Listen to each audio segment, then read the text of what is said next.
gets really bizarre, Whitney, to have like at a very early age something inside of you that says, shut this down. Do not be you. When I look back, I have a lot of compassion for myself because every single day I was presenting as someone that I wasn't, and I was pretending to fit in. Like, that's some pretty intense trauma.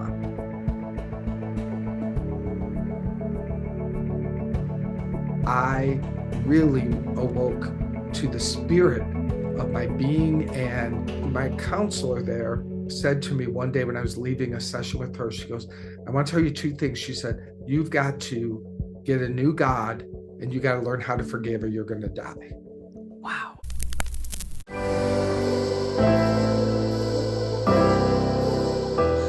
Welcome to the Soulish Podcast. My name is Whitney Apke and I'm your host. On the Soulish Podcast, we talk about the soul journey, the body, soul, spirit connection. And I get to share my journey with you guys, my experiences that are inspiring, encouraging, uplifting to you guys, as well as bring on guests who are amazing people with amazing hearts that are doing amazing work in the world to help us all on our soul journey. And so it's an awesome privilege to be on this podcast. This podcast started about 3 years ago. I was pretty much on my face, lots of tears, and I was just asking God for direction. I felt very lost. I had just kind of broken out of my Christian religion and was kind of like navigating and trying to see what felt right and what felt in alignment without completely, releasing those values and morals and even beliefs about God. But I was so curious to see what God would look like outside of that box that I had grown up in, what life would look like. And I also was leaving a 5-year relationship. There was a lot of transition, and I was basically in a career that I was like, this is not me. This is not what I want to be doing. I'm not passionate about this, but I know that I'm meant for more. And I know that I'm meant to be of service to others, not like working at a tech company, trying to make my schmill, So I basically was face first on my bed back in San Jose, California, and just asking God for direction, asking my guides, asking, my angels, like, please show me, like, tell me, like, where do I even start? What do I even do? Like, I just want to help people. And I heard start a podcast, and I'm like, a podcast? Like, I have no idea what a podcast is. I think I was only listening to like Oprah Super Sundays. And so I had like no podcast experience, had no clue how to even do it. And here I am 3 years later, still with y'all. And man, has there been a lot of growth, not just in the tech or in anything else, but even just personally. And this podcast, over the 3 years, I've had just amazing connections with people. A lot of the people that have been guests are now still even friends and some of my best friends. And it's just been an amazing experience. And I know that from your comments, from you guys DMing me, messaging me, emailing me, sharing with me how these episodes and conversations, whether it's solo or with a guest, have inspired you and uplifted you. It's everything. Like, I will never stop doing this because of that. It means everything to me that something that I share or that a guest shares could be the little secret sauce that you need, the little lift, that you need, the little support, or different idea or different, thought maybe, or feeling about something, different perspective, right? It inspires you, it encourages you, it keeps you going, because this journey is not easy.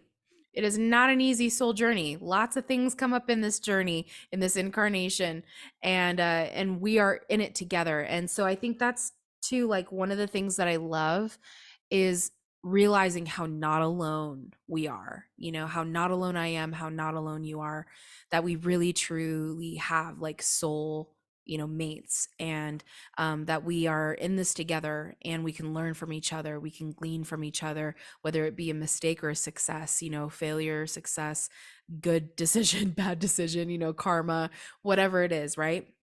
And so I I just had a beautiful conversation with someone that I actually work really closely with. And I've been wanting to get him on the podcast for about a year because he is just somebody who is so open hearted. I get to see him raw and real pretty much almost daily, if not weekly.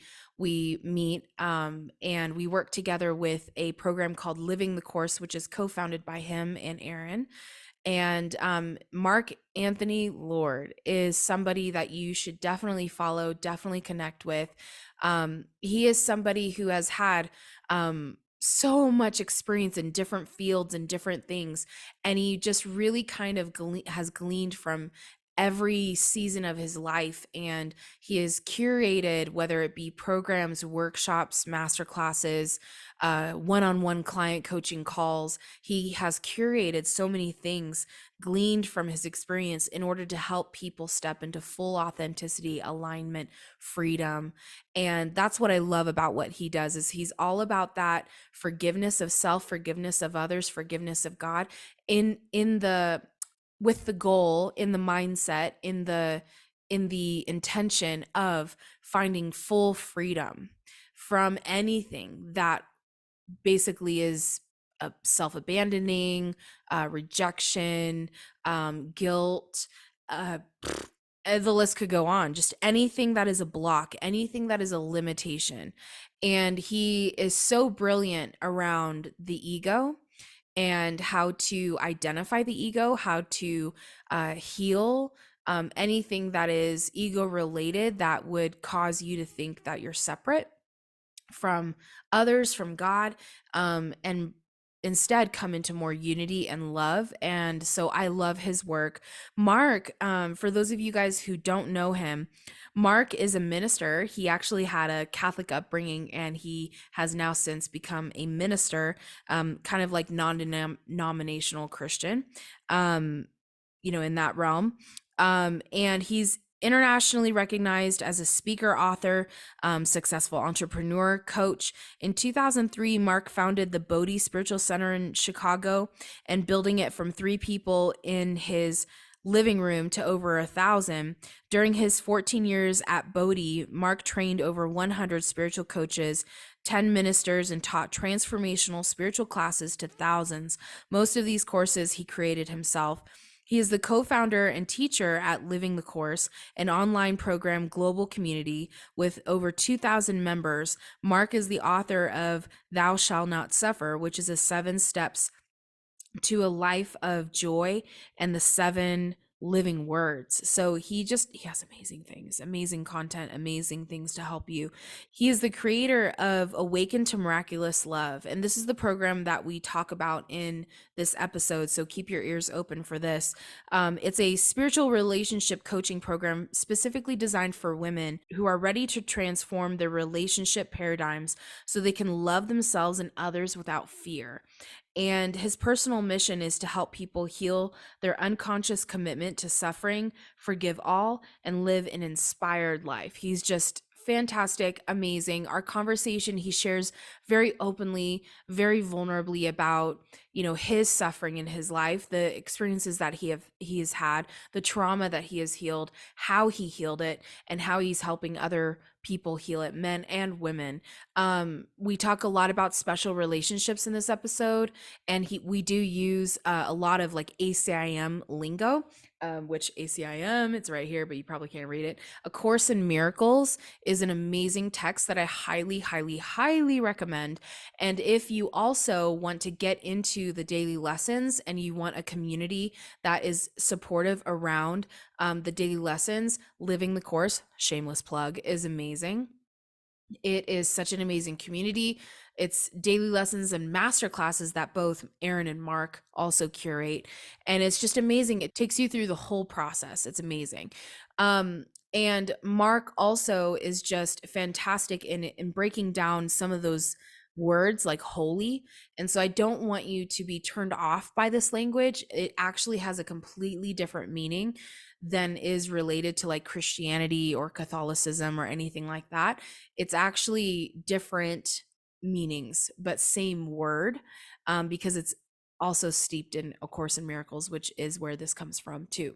So I just am so excited to present to you this conversation.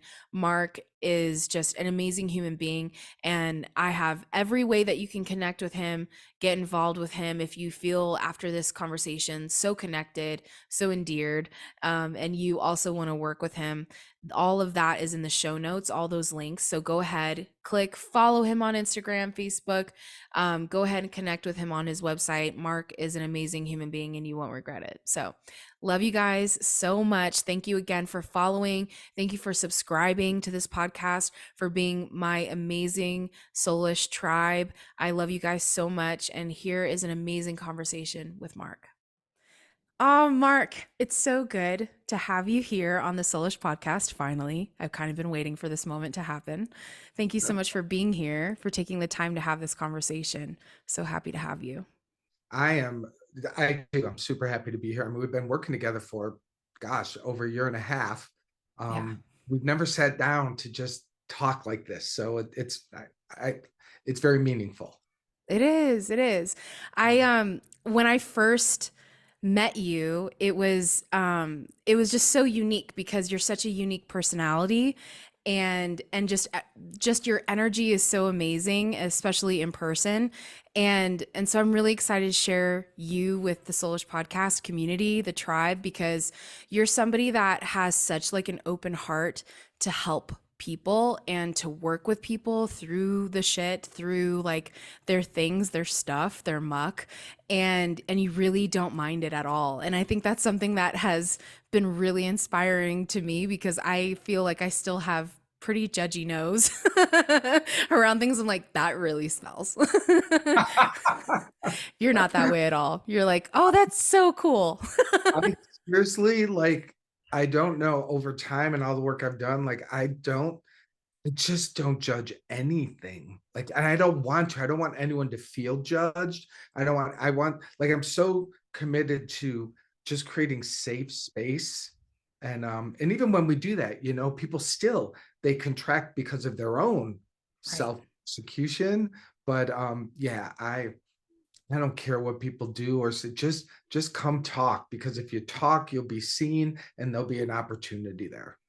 That's so good. It's so good. Now, let's get into your journey a little bit, because I know snippets, but I don't know everything. So Okay. you grew up in a household with lots of siblings, which is like amazing. I did. But you had a very separate, very interesting, unique journey amongst all your other siblings. I What was really that did. like? I really did. And it created for the life I have today, but during it, it was very hard. I was grew up in a Catholic family, grew up in a kind of a blue collar neighborhood in the suburbs of Detroit, but my parents weren't blue collar, but they were pretending to be, because I don't know, it was sort of weird. Like so there's sort of all that, and then all the Catholic guilt stuff. But Yeah. I'm a gay man, and I felt that very, very early, like 2, 3, 4 years old. You Mm, could have called it that, but I felt different. Something was really like, I'd watch the mm, boys do with them, like I look like the boys but I feel like the girls, and like I just, and like it's really bizarre, Whitney, to have like at a very early age something inside of you that says shut this down, do not be you. So I was like learning how to not be me from like 3 or 4 years old, and wow. literally having to pay attention and retrain my behaviors and sort of, oh, reel this in, that's not good. Like it's when I look back, I have a lot of compassion for myself, because every day of childhood, every single day, I was presenting as someone that I wasn't, and I was pretending to fit in. Like that's some pretty intense trauma. Yeah. Yeah. Especially so early on in your early developmental years, and that like level of self-abandonment and learning how to do that and do that so well, Yeah. because you're also self-protecting, I think, in a way. It's like there's something unique about me. I don't understand it. I don't know how it relates to anyone or anything in this world. No one else seems to feel this way. So I'm just gonna survive, like, because Yeah. I don't know how else to be. And conformity at its finest, right? And Totally. our culture's all about that. Yeah, totally. And I think it's shifted a bit now for younger people, but for me, back then in the 70s. Like it was just like, you didn't see people like me, on television or in shows or in movies or things like that. So it just really was the taboo thing Mm-hmm. to me. So, I threw God out in my teen years because I figured God threw me out. Right. So it was sort of that reaction, like, well, screw you kind of Mm-hmm. thing. But then in my 20s, I really got into a drug spiral, really, really intense and fast. I mean, I went down like in a year, like just bottomed out and ended up in a treatment center in Wow. Canada. My parents sent me to a private treatment center, 24, 25 years old. And I basically kind of like wake up there and I'm like, where the hell am I? And what is this? And it was the middle of winter in northern Canada. And I'm like, well, I'm going to leave. And they opened the door and they're like, okay, go ahead. The closest town is about an hour away driving. So good luck. And so, of course, I stayed.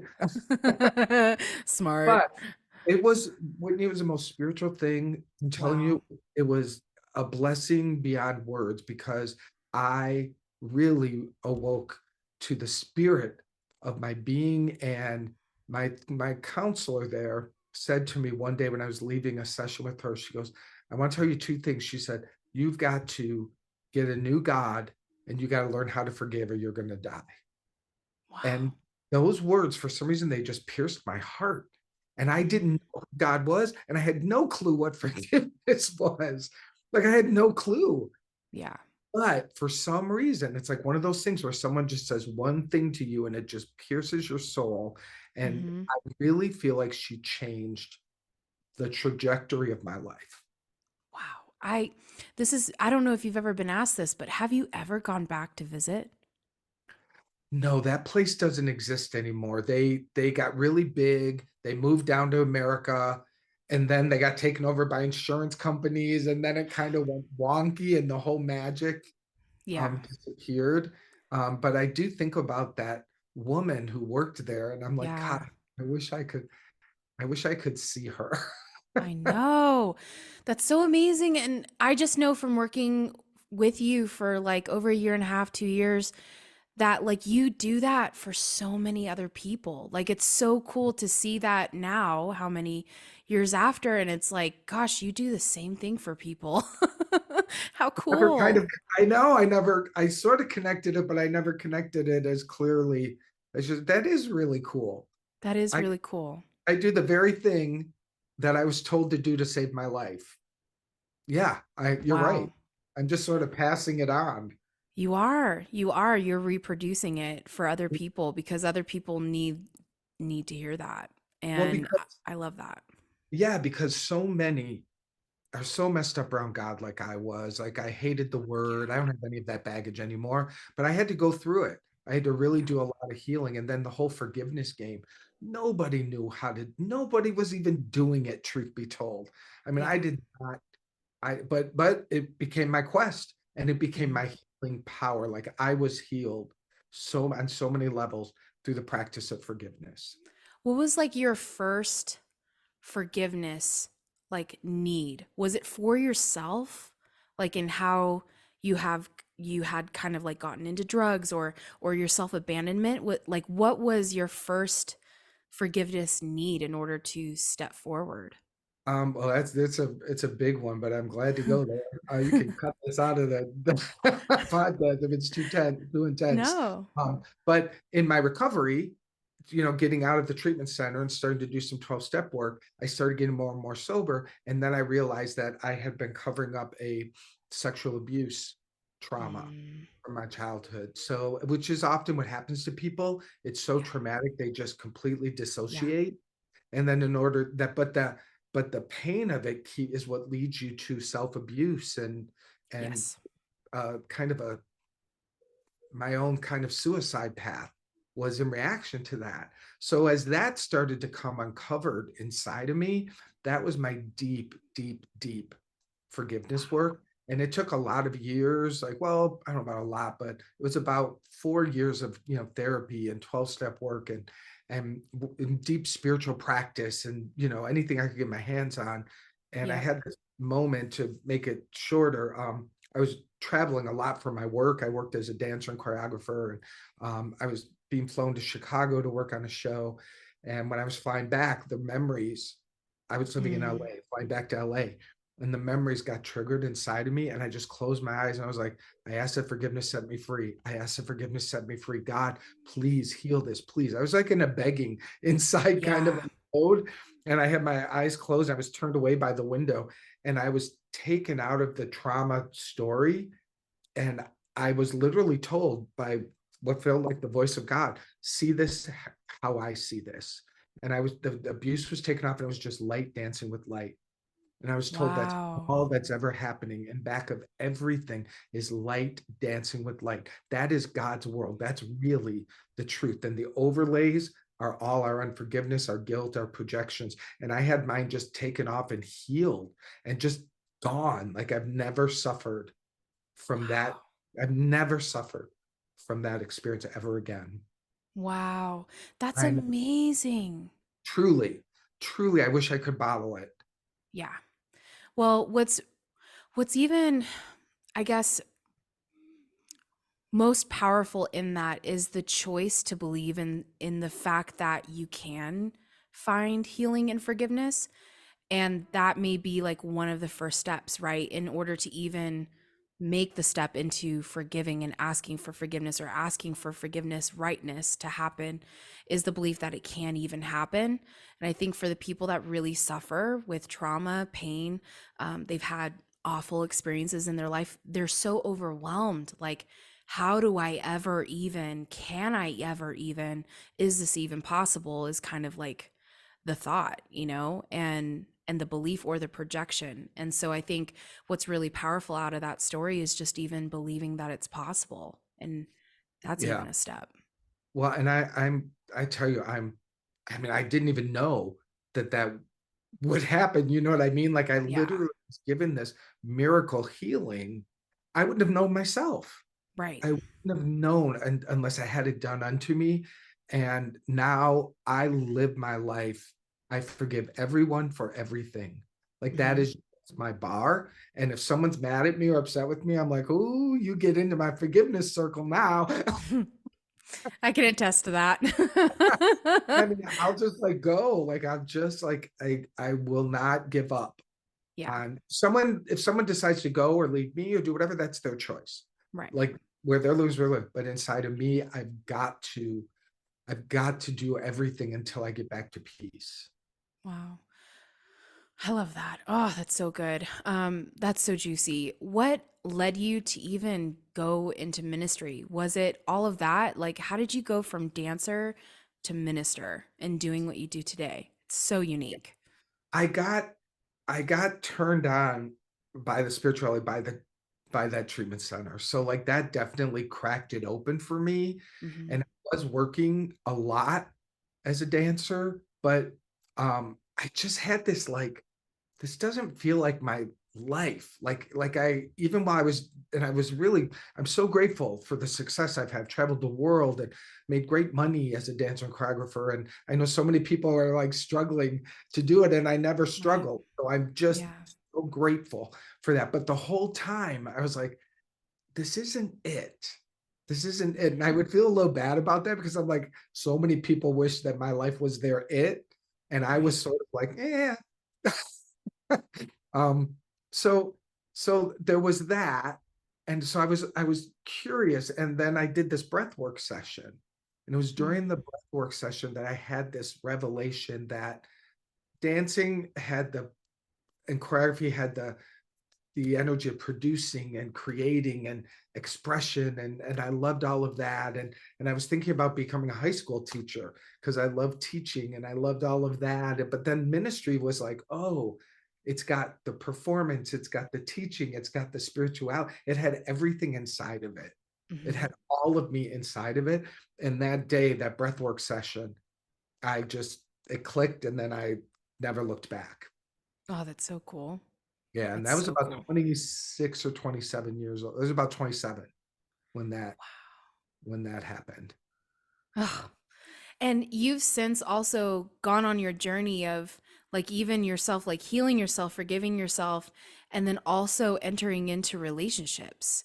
Like as you're finding your purpose, you're also, diving into love and like relationships and all of that, like at the same time. And so I know that's a lot of the work that you're doing, and a lot of like in Living the Course, which is where you and I work together. It's really cool because there's a lot of holy relationships, healing love, miraculous love. Like we do a lot of workshops which are really curated, from your heart space.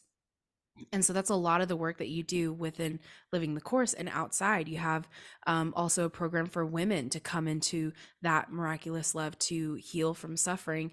What has been kind of like the little nuggets from the relationships, or, anything like that, whether it's been romantic or friend or family related, that you kind of are like, this is a golden nugget, and like presenting this in a course? What are some of those like little gems? Well, I think it, and I'm just getting this now while I'm talking to you. I think it was the impetus of forgiveness and my commitment to, use relationships as the place for my healing. But more than the drugs, more than anything like that, I really did struggle in romantic relationships, and I don't know, I think because of my childhood where I was always pretending to be someone else, you know what I mean? Like I never Yeah. felt full relationships as a kid, because and I think we all do that. I think all of us as kids, we present parts of ourselves Yep. that we think people want to like, or that we hope people like, but then we feel lonely in back of that because we've abandoned ourselves. So I spent a lifetime, my childhood was about abandoning Mark. And so now I get into relationships and I'm like, oh, I don't know how to be authentic. I don't know how to be real. It felt very vulnerable. Mm-hmm. So I really struggled with finding my truth, speaking my truth, even like, what do I want? How do you say yes when you mean yes? How do you say no when you mean no? Like I had Yeah. some pretty basic components of relationship missing in my makeup. And so I did what I do. I do my spiritual practice. I do my spiritual work. That's where I heal. That was the gift I was given. So I just kept doing that. And the Course in Miracles is, I think, one of the best books on the planet to Yeah. help people move from what it calls special relationships to holy relationships. And that really has been my journey over the years of growing in that direction. And then I discover, how when you're in your own kind of sickness or your own brokenness, you think no one else is like you. You're the only one Yeah. with the problem. Well, I've since Yep. found out that there's more than me who have relationship issues. It's so true. It's It's really hard to not feel so victimized by life and true. circumstance. Yeah. Yeah. So I just was like, and I love women. I just have that gay best friend persona. It's my favorite role, I think, on the planet.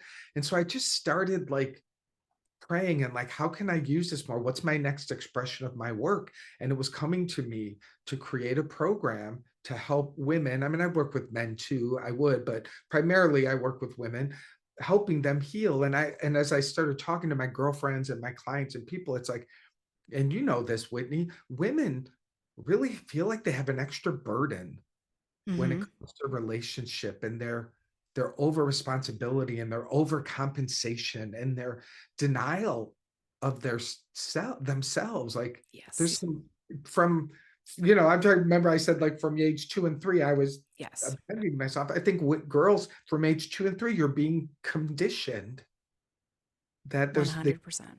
yeah. So I just became really interested Yeah. in helping women unravel out of that, because I've since come to know, and we did talk about this previously, Whitney, romantic relationships have gotten way too much power. They've been given way too Yeah. much power in our society today. Like they're the most important relationship on the planet. Yeah, but Yeah. romance isn't meant to be sustained. Like it's not. Like, I mean, you can sustain it in marriage, you can do things like that, but the infatuation stage, the you're my one and only, together we'll Yes. conquer the world, like that's all the Disney fantasy stuff that Yes. leads us into relationships. But then we get there and we're like, oh, this doesn't feel like that anymore. And Hmm. I think a lot of relationships could really move through transformation and be deeply fulfilling if they knew the path.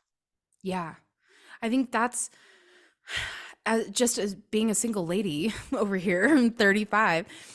My life has not at all gone how I was taught and told and instructed from like pretty much infancy. Like my mom ingrained in me, God has your one special man for you, like blah, blah, blah, for the rest of your life. And to the point where my brother Aaron and I, we would actually pretend marry, and we would have like a little marriage ceremony like all the time, probably like at least once a week, when we were really young, because we just saw our parents and we were like, if we want to stay together forever, which we do, we need to get married. So like, let's pretend. And when I poor little guy, when I broke it to him, like probably around 6 or 7, when it really struck me that my mom was saying one special guy was not my brother or my dad, like I thought I could marry my dad too. There was Yeah. just no concept of what that was. It just was forever together, right? And when I broke it to him, like there's a different guy, that got his woo. That was like he was wail crying, like it was like the worst thing I could ever say to him. And so I think like with that, like there's been just this development, not only this hope deferred, which the Bible talks a lot about, of like hope deferred makes the heart sick. And I think I have struggled in season, like after season after season, of having hope deferred and feeling less than, or like I didn't do what I was supposed to do because I was supposed to change my name by now. I was supposed to become a part of another family, and I was supposed to have babies by now, like at minimum two. Ah, And I have yeah. not hit not a single marker as far as like what a woman's life is supposed to be like. And so I Yeah. think that specialness, it's like it's been curated perfectly for all of us, but especially women, it's like I also have to wait for the guy to come to me. I have to wait for the guy to pick me, because that's part of like at least the Christian box is, the holy man of God will see you and will hear the voice of God that you are the one, and we'll pick you. And then you'll get married, and then it's all there. But I Yeah. think that's what's hard, is like the special relationship has been like literally curated perfectly for us as women. And so we sit here going, it hasn't happened, and I've done everything. I was a virgin till I was almost 29. I lived a perfect holy life. I did everything I possibly could do to hit every like, marker for the holy man of God to choose me. And so there's a lot of also then resentment that I've had to work through, which even if you're not a Christian woman, just even that of like your knight in shining armor, and I think I've done everything I could possibly do, and that's never happened, or it's never worked out, or I've been unlucky in love, and that story is like really difficult. So I love the fact that you can feel the feels, like you're tapped in, you're tuned in, you feel the same, you can identify it because it's something that needs to be healed. And I think women, although we love chatting about it, like women hearing from women, I think it's really beautiful and needed to have a different voice Yeah. that is speaking the same language, just using different words, right? Yeah. Yeah. Yeah. Yeah. And I don't, none of us really knows the mystery of why a desire that feels so true from such an early age, and it just Yes. everyone else is getting it, everyone else is, it's sort of like one of Yeah. those weird things that I can imagine can really make you feel like, what the hell is wrong with What me? did I do? Yeah. Yeah. Yeah. And I mean, I don't think you did anything, but I do think your conditioning is different than your calling. Yeah, But it for doesn't take you sure. out of the game. It doesn't. You're not even close to out of the game at all, Mm-mm. because our desire to be in relationship is, I believe, of God. I think that is a genuine, life is relationship. That's how we know ourselves. That's how we know each other. And in connection, in heart connection, we get the kind of the feeling of our spirit and the sharing of our spirit. So it is a sacred thing. it Yes. just it just has to be approached from a completely different paradigm. And that's what is up. I think there's currently in the world, I believe, a whole new idea of what is marriage for, what is about, why are we getting into relationship at all? Like all of this is being recalibrated and Yes. I believe spiritualized. Can Yes. I tell my Byron Katie story real quickly? Yes. Okay, because this Yes, changed please. me. I have been so blessed to know Byron Katie for years and have hung out with her. And I was at this 3-day event in Ojai where she lives. There was just like 10 of us or 12 of us there. And she was talking and she told the story about her current husband asked her to marry him. And so she went and asked her children, and I think her 2 ex-husbands and her family and her friends. And she said to everyone, is there any reason why I should not marry him? That was her only question. Is there any reason why I should marry him? And everyone's like, no, he's great. No, he's great. It got a stamp of approval and all around. So she went back and she said, yes, I'll marry you. And she told the story, and I raised my hand. I was like, Katie, if I asked you to marry me, I would want you to marry me because you love me. And she looked like that Scooby-Doo, like, what? Like her head was like, why would I choose anything out of love when love is what we are? And I Mm. didn't get it. It took me a while to go, oh, she's so awakened to the oneness of love as identity that it's no longer the choice point. You don't choose from what is. You choose, there's lots of reasons to choose. You can choose by preference, you can choose by match of, there's 100 reasons to choose, but not because I love you. That will be the one reason that you will have to taste the bitter side of that. I don't know if Wow. it makes sense, but I know it was profound and it stuck with me. I'm like, this is the problem with most people. Yes. Don't understand that love is not the place to choose from. No. It's, does that make sense to you? Absolutely. Oh, Because good. absolutely. And I hope it translates to the community listening. So what I get from that is that it's been so fantasized and romanticized and made into this thing of like, this is the ultimate to be loved by somebody else and for them to love you. But what Katie is saying is that that should already exist, and that like there's so much more to make the decision on that. And how I relate that to is I have realized that I have so many soulmates on this planet, and I Yeah. have met so many of them that are not fitting into that romantic box.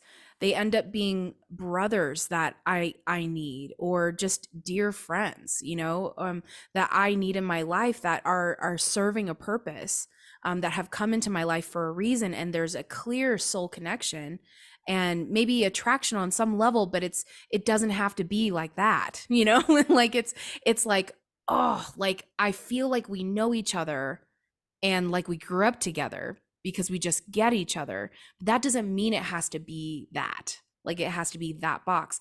But how many people would find somebody like that and feel there's a connection, specialize it, and go, well, because we love each other and because we have a connection, there you go. Yeah. And there's no like counsel, there's no like other prerequisites to getting married, Yeah. because it's just because of that, we're good. And that, like you said, doesn't necessarily last, because that could be a seasonal thing. That may not Well, be a forever thing. the underbelly of it is I'm choosing you over everybody else. I'm going to love you differently than everybody else. What Yes. you're really saying is you're my prisoner. Like I Yeah. own you, you own me, and if we break these Yes. contracts, I'll kill you. Like that. Like it's, Yeah. and then it becomes about control, it becomes about hiding. Like it's not the new paradigm of relationship is hard for us now because it's new, but it's about unconditional love and acceptance. It's about I Yes. don't own you. I want you to be happy. It's Mm-hmm. about creating the space of acceptance that's so big that whatever comes into the field, you too can use it to deepen in your own self-love and your Yes. connection. It's it can be a very beautiful, deeply fulfilling thing, but you have to get off the game of special love. Yeah. And it's thousands of years of conditioning. And for women, we've been bought, sold, traded, Yep. bartered Yep. with.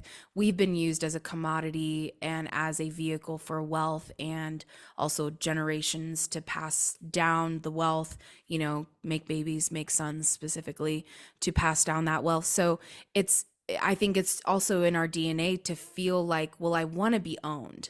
I want to be someone's.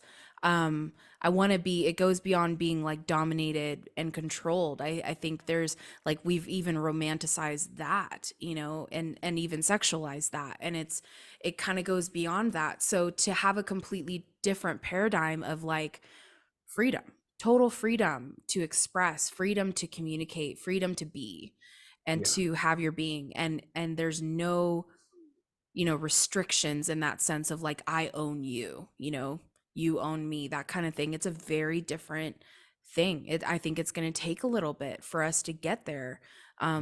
on a global, cultural, societal level, because it's still very much a way for you to say, I own you, and that's my security, is that I control your life, or, there's that kind of dependency kind of thing, Yeah. which is Yeah. For sure. specialized. Yeah. For sure, for sure. And working with so many women and talking to so many women and creating this program, like this is what's shocking, Whitney. So many people are what I call in relationships silently suffering, Yeah. happy. They're not self-expressed. They don't feel safe. They don't like it really is hell. And so Yes. they got what the world says is what the golden ticket is. Oh, you're married, yay, check the box. Right. But they sit there with this secret that, like, well, I got what I wanted. I got what I was told I was supposed to get, but now there's something wrong with me. Like, it's it's tough, and that's why I like Rough. creating space for those conversations to come Yeah. forward. And I'm sure you know this too, but I do it one-on-one coaching, and I do it in groups, and I do it no more than 8 in a group. And I've got a group going now of 8 women, and oh my God, the ability to connect, the ability to care and to listen and to love, that thing that women have Oh, with it's each other, amazing. it is delicious. It's It's so so good. different from how men relate. Yeah. So different. We definitely talk and relate and cry. And we feel together. Mm-hmm. Feel like if someone in the group goes into a deep feeling, I just watch the whole group. Oh, we're going there together. I love it's that. it is really beautiful. So what are some of the components of your program? I know there has to be a forgiveness component, because that's like obviously your like your track record over all the things that you've ever done is forgiveness practices, but what are some of the components of that program? So it's a 3-month program with a few weeks off. Now it's 10 weeks we meet over the coaching program. The first segment is really just building the foundation of your own spiritual truth, your oneness Mm, with God, your divinity, the divinity of everyone. Just getting ourselves, because for many of us, that foundation is cracked. We yeah. say the words, but deep underneath it, it's still but is this really true? Am I really cared for? Is my faith really um, strong enough to move me through looking through these patterns? Because Yes. if it's not, that's why we shy away. So the first part is really foundational. Then the second part, we look at the patterns, we look at the fears and the expectations, we look at the lie of lack, which is driving our craving to get love outside of ourselves. And I do a teaching on what's called the drama triangle, which is where ego Ooh. based relationships live. So that middle section is a lot of inventory, looking at patterns, bringing them up into the light, really seeing like, oh, I've been creating my experience of relationships. I've been thinking it's him. I've been thinking it's that person. I've been thinking it's that, but they begin to see that the patterns that are running them are what's drawing to them those people. So that's the purpose, Mm, to bring those to light.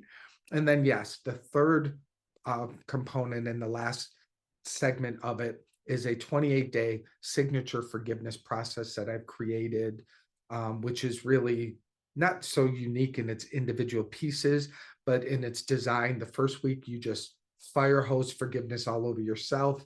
The second week, you fire hose forgiveness over the other person or whatever way you're focusing it. The third week, you really learn how to embody forgiveness as a way of life. And then Wow. it's kind of processes and practices. So by the end, you really, the goal is you get to the place where you really see that other person as holy, Yeah. as innocent. You're innocent, they're innocent. And the only thing in the way are these fears and these Yes. patterns. But those can be changed. Those do not need to own you. Mm-mm. Which is, it's not easy. It's not easy to acknowledge patterns and to acknowledge and take responsibility. I think that's like one of the hardest components, is like swallowing that, of like, this is a pattern that I have held space for and that I have nurtured. Like, I have taken care of this pattern. I have ensured that this pattern exists in my life.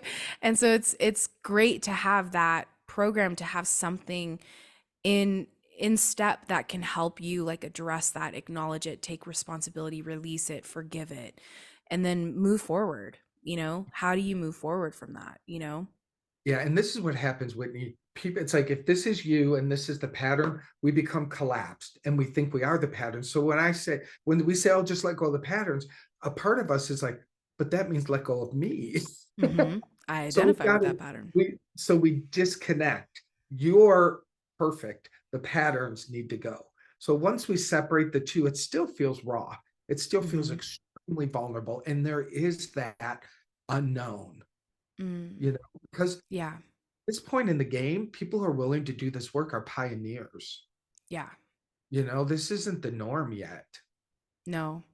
And they're really kind of doing it on their own, in the sense of there's not a whole lot of people to like mirror, or have as an example. So it's very much kind of like a new practice, a new thing. It's Yeah, very much new. Do you yeah, mind kind of defining what you mean by holy? Because I know I do have a large like Christian religious audience, but I don't know if people understand your version of holy. yeah, When we think holy, we think like devout, oh, nun, yeah. or priest. Yeah, I don't mean that.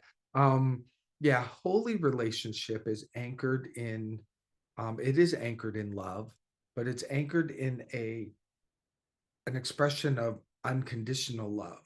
And a holy relationship its purpose is to bring you to your own awakening of your oneness with God and your oneness with the other person and the innocence of your being. So a holy relationship is not a perfect relationship. It's not about it being, oh, now I found the one and everything's good, so this must be holy.